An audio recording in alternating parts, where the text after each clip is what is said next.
Well, folks, what a difference a day makes here. Back again on the scene at lot 6263. And Bo McGee's tractor service was here yesterday. And what we're looking at here is he built up the house pad. So we removed a number of loads of dirt off of here. All the grass that's there is, we cannot use that. The grass is there just to stabilize the dirt so it doesn't, run off into the road and clog the stormwater. So that pile of dirt is pretty much useless, so that'll be hauled off today. Late yesterday, the slab guys, Jose, they came out, and there's those survey pins, markings that we were talking about yesterday. And surveyors make some markings. So this horizontal line at the bottom of that arrow is going to be the finished floor elevation. Now, of course, the garage goes down a little. But these little 2x4s here, the slab guys put these in. They just put them up real quick. And these are called batter boards. Batter boards. And what they're going to do is they're going to bring a ton of string. You can see some already. But they got a man, they'll have a man down there and a man over here.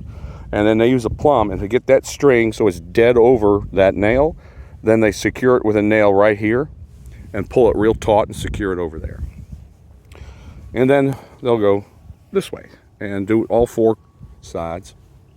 Another thing is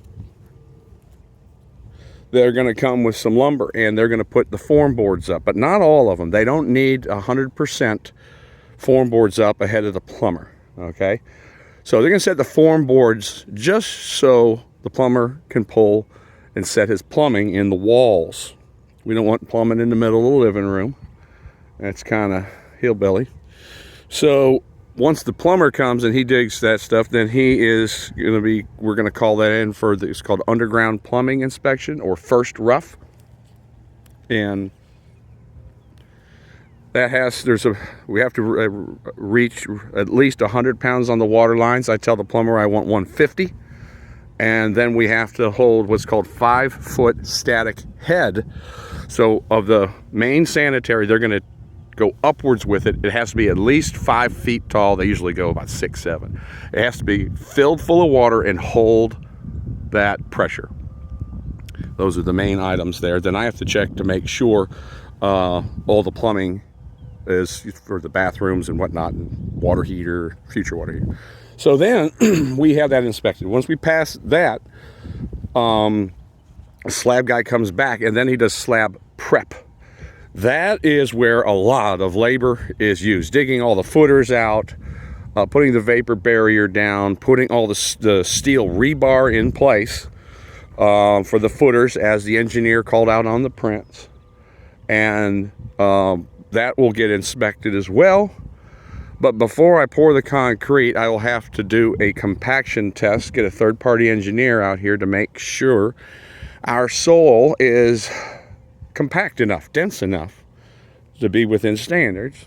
And from that, once we pass that, we are allowed to go ahead and pour the slab. So then probably in the next video, we'll have the form boards up, and then you will see a tremendously more amount of lumber when they do slab prep. There'll be a ton of extra bracing because, the concrete will want to push those boards out. They put tons of stakes to just firm everything up, and we verified plumb and plane with string lines. And then I also will measure the hypotenuse of the form boards to make sure that from where the surveys put his pins, which I know are dead on, that we in construction now going vertical, that we didn't start drifting, right? We want a nice rectangle or squared 90-degree corners in all spots, so we have a nice geometry on the slab.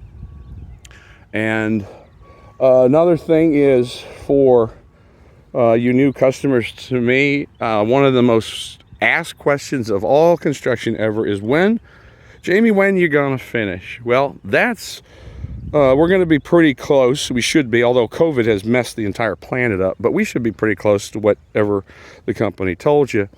But to me, the question more important is when you are in agreement that the home is complete, that to me is the finished state. I do not close on incomplete homes.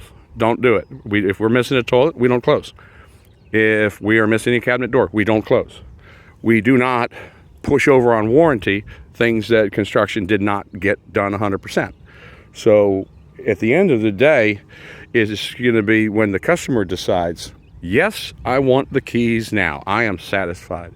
I've been doing this a long time and have a very good reputation that my 1-year warranty spend is very, very low. And it's because we try to help the customers understand what a complete home really is together as a team, we can get things right. And every community I've ever built in, after, say, you guys get moved in here, I got to come here every day. And thankfully, I don't hide from any customer, don't have to. So I hope you look forward to this whole project as it goes on. For some of you, it's the first time you've ever done new construction, and not unlike your first time flying. Everything's going to be kind of new. You're going to see stuff that, hey, they didn't say that on Discovery Channel. Well, they're trying to sell advertising. I'm not out here. Just trying to get it right. You'll see some funny things, wacky things, and I'll point them out to you. But overall, this is fun for me. I really enjoy this. And I'm going to get back now to my other project. I now have 44 customers, so if you could do one thing, and that is, please try to watch all the videos I send to you and try to pull the information out of there, because I usually during the videos pretty much answer a lot of questions. So I want you guys to have a nice Wednesday.